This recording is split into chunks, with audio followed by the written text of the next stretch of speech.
On this episode of Latitudes, we check out the poles. First, we explore the winter wonderland of Finland. This northern exposure offers the tourist many wonderful and exciting options. From the North Pole, we travel south to Australia's southern coast to visit a unique colony of small penguins. We continue south to Antarctica on board a Russian icebreaker for a most spectacular holiday expedition to the world's most southern ocean.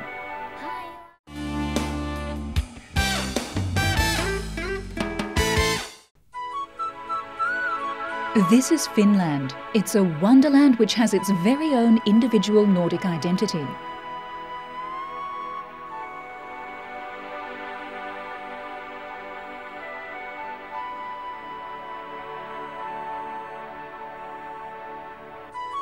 Its unspoiled natural environment is the perfect setting for all kinds of activities, whether you're seeking excitement or relaxation.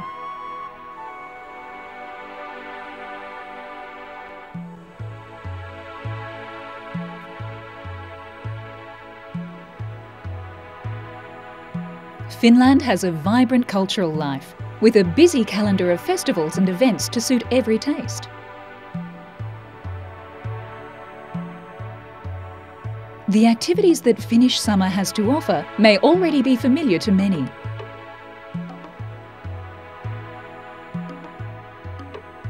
However, there is a significant difference in the way you experience them in a Finnish summer.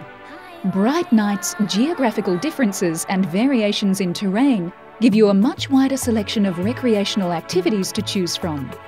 However, it is winter in Finland that is really special. Finland is the only country in Western Europe that can guarantee the white flakes that are required to enjoy a full range of winter activities and sports.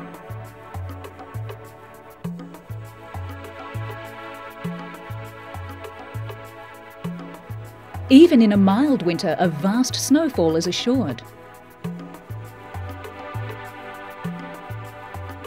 Many people will be surprised to learn that Finland's cold climate is not damp like other similar countries. The cold air is not unpleasant and is very dry due to the dry continental climate. It's practically a paradise for people used to damp winters. The mean temperature for the coldest month, which is January, is 3 to 20 degrees below zero, and the high tourism season begins in early February.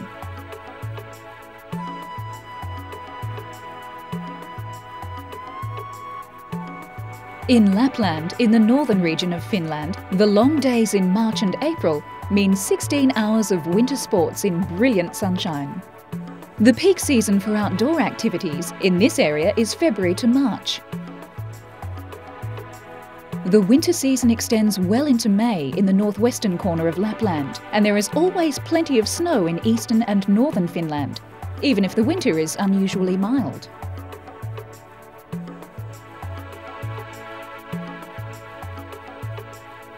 The Finnish winter, which lasts 6 months, makes it possible to enjoy a wide variety of activities in an impressive setting. You can also go on excursions with reindeers or huskies. Sitting in a sledge and hearing the breathing of the animals and their steps in the snow is something that is not easily forgotten.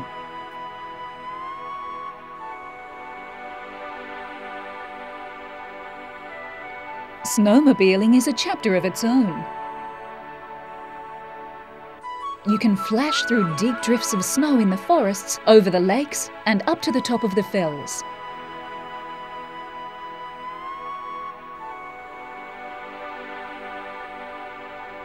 This is a really great way to explore the natural environment and its flora and fauna.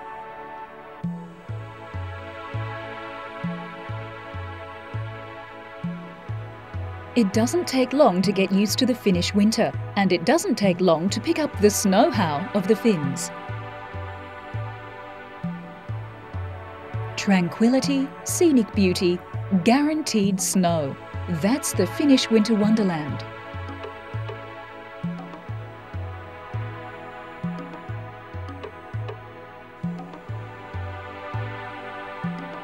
Here's another novel thing to try, a romantic night in an igloo.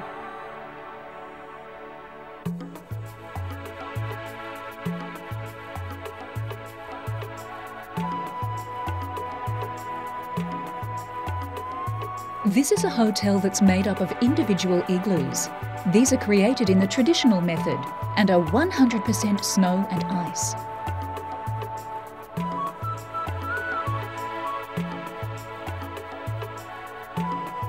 It can be a magical way to spend a few nights. The cold is kept at bay as you're tucked into an eiderdown sleeping bag on a snow bed covered with reindeer skins and wool rugs, all of which provides excellent insulation.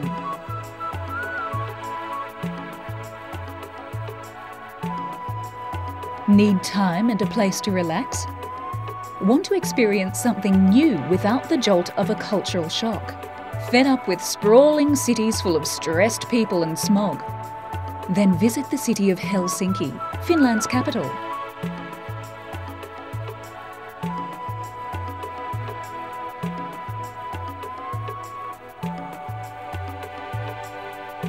Here, you can enjoy fresh air, attractive architecture, good food, cleanliness, and friendly people.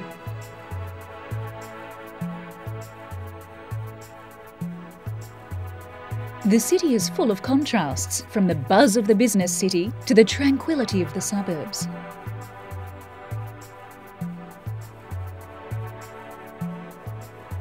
This is the perfect place to shop for those items that reflect Finnish culture.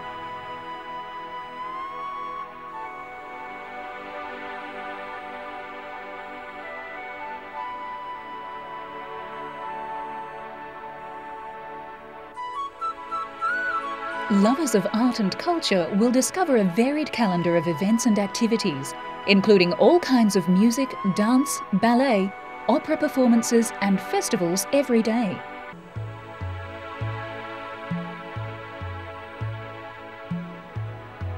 If you're not too tired after seeing the sights, there's a vivacious nightlife, an ample choice of bars and cafes, a range of classy clubs and a thriving rock and pop scene.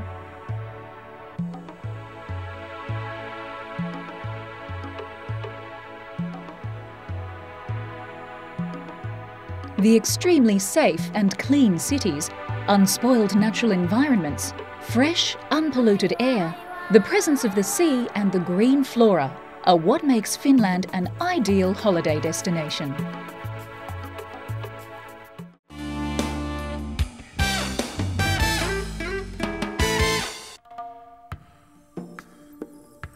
Phillip Island is a small island just off the southern state of Victoria. Here you can experience one of Australia's most popular attractions. Each night at sunset, a parade is performed. Little penguins returning ashore after a day's fishing.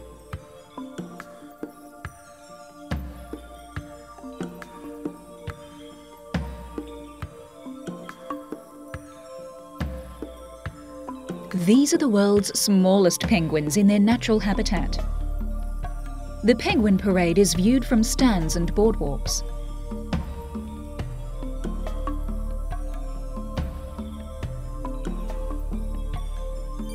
You can also explore interactive and educational displays in the visitors centre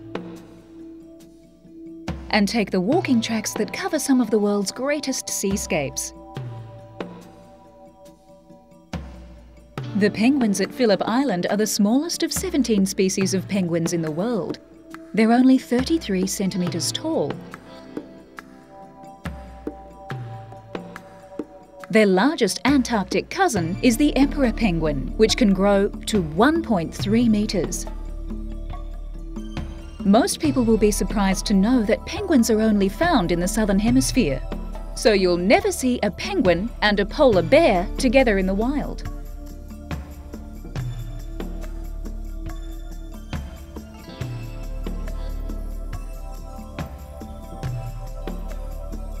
These penguins were once called fairy penguins.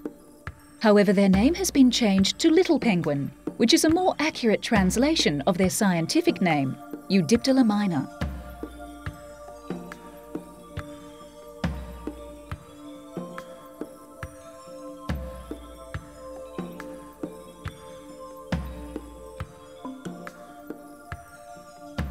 A little penguin can actually sleep at sea, dozing as it floats on the surface.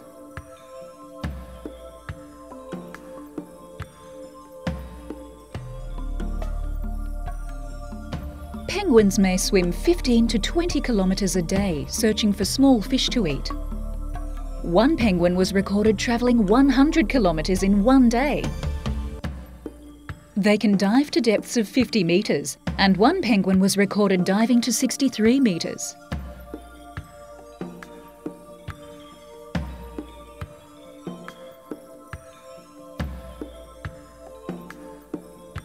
Amazingly, these small air-breathing birds can remain at sea for weeks at a time.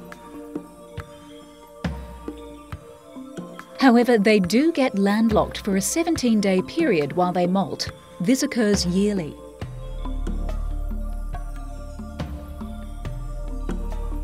The feather structure keeps their skin 100% dry.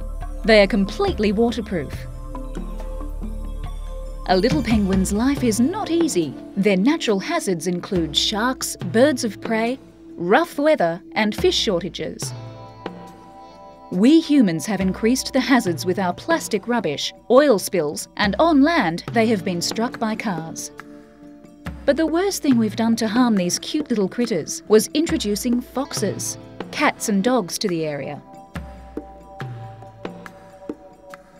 A fox may kill as many as 30 or 40 penguins in one night. The fox is the penguin's main predator and keeps the rangers busy protecting the penguins. The Penguin Parade research team are world leaders in the study of little penguins and have done much to ensure the penguins' survival at Phillip Island.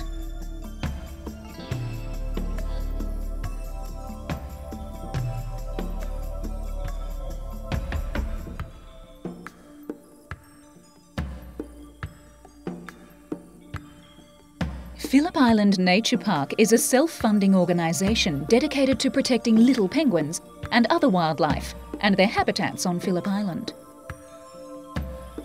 The Penguin Parade has become the #1 wildlife tourist destination in Australia, with over 500,000 visitors per year. The rangers and local experts are nationally accredited eco-guides and can take visitors on behind-the-scenes tours to their favourite sites in the park, from the beaches to the bush, and from the rock pools to the wetland. The tours are flexible but must be scheduled to fit in with the tides and opportune wildlife viewing times. If you're visiting Melbourne, which is Victoria's capital city, be sure to visit the little penguins of Phillip Island.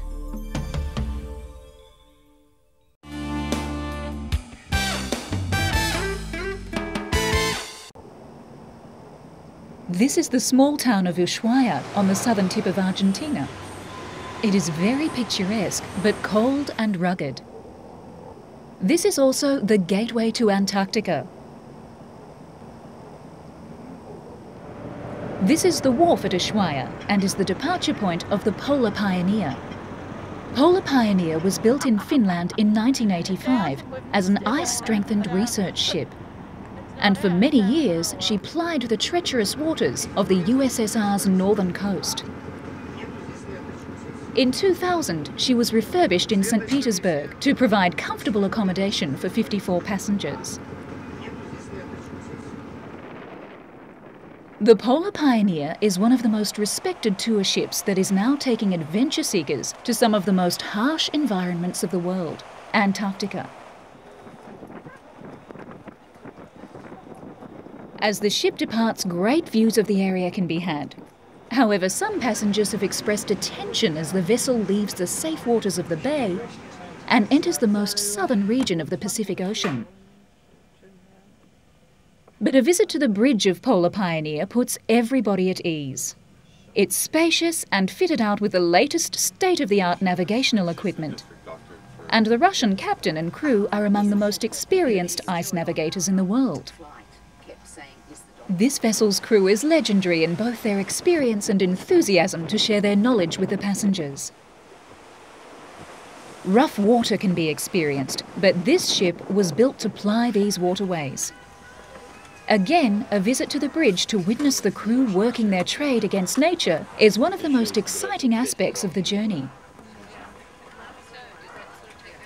Every departure of the Polar Pioneer is the start of an adventure. Due to weather currents and sea conditions, the tour operators often make changes to the intended itinerary at the last moment if they see an opportunity to incorporate other locations. This means the Polar Pioneer can at times be up to 100 miles from the expected location on the itinerary. For the most part, it's generally smooth sailing, and travelling time can be spent on deck taking in the sights, in the bar and lounge areas, or you can attend the many slideshows and talks that are conducted by the speakers and guides that conduct the off-board journeys.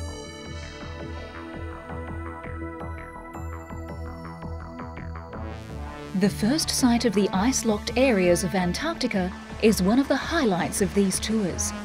The Polar Pioneer runs closely along the coastline to give the passengers the best views.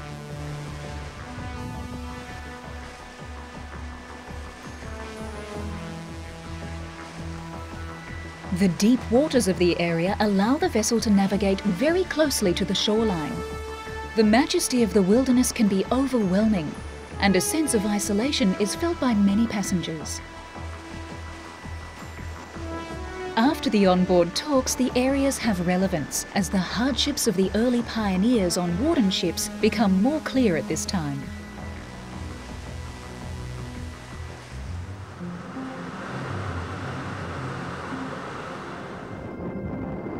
The sense of isolation is broken when one tour ship passes another.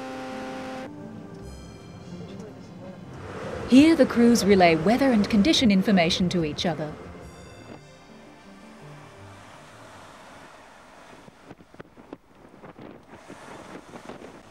The isolation can also be relieved with the presence of the largest mammals, whales.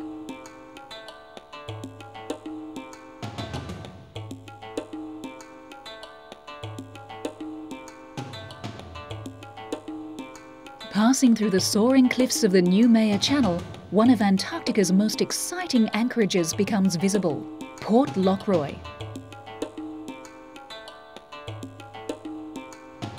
During World War II, the British set up a base here to protect interests in the Southern Ocean. The base has recently been restored. Nearby is a large Gentoo penguin rookery.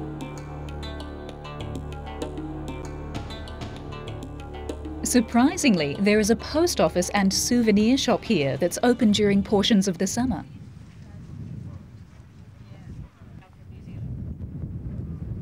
The animals are not scared of humans, and some great photos can be obtained here. An old whaling station is also on this tour.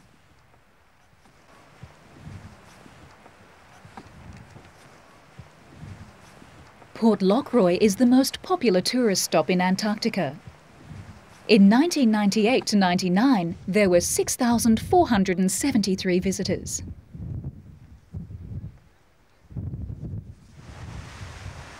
Further on, the water shows the first signs of ice. The first icebergs are soon gliding past Polar Pioneer's side, and the bow is breaking smaller bergs.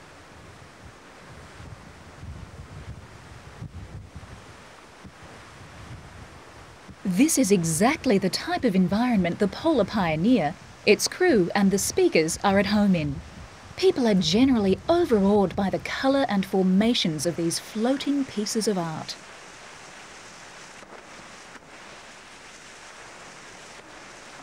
Now deeper into the ice-laden waters, the Polar Pioneer sets anchor in a quiet and tranquil bay.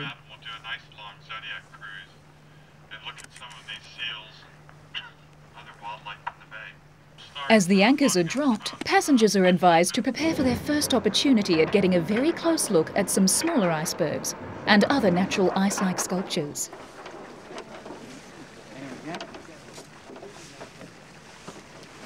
The Zodiac journeys are conducted by experts and researchers. In-depth explanations of the workings of this iced-over terrain are given throughout every expedition. The information given by the guides gives the visitor a true insight to the marvels of Antarctica.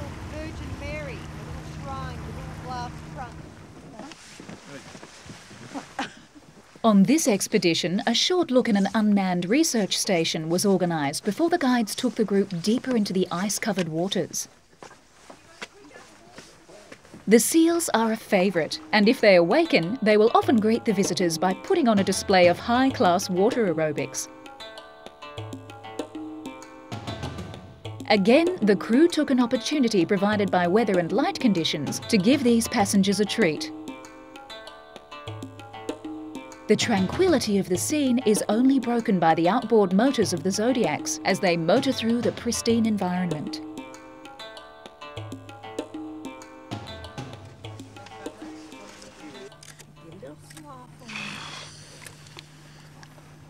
The seals add yet another dimension to the experience.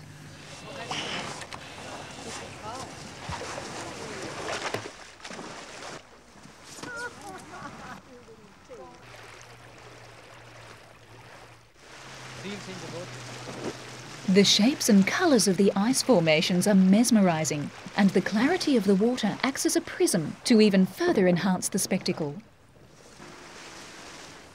Sort of hanging on, isn't it? Many people have commented on the light conditions in the Antarctic region, which can be bright as a summer's day or as sullen as a winter's day. But in between is the magic. Hazes and glows contribute to the Antarctic light show. Oh, look at the seals in the water out down here. Oh,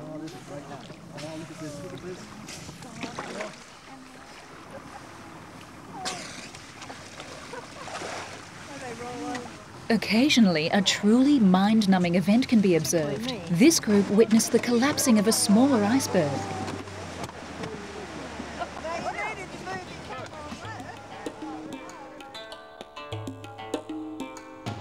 Like the light which can mesmerise the eyes, time can also play tricks on the mind. In no time it seems that this expedition is over, and it's time to return to the warmth and comfort of the Polar Pioneer.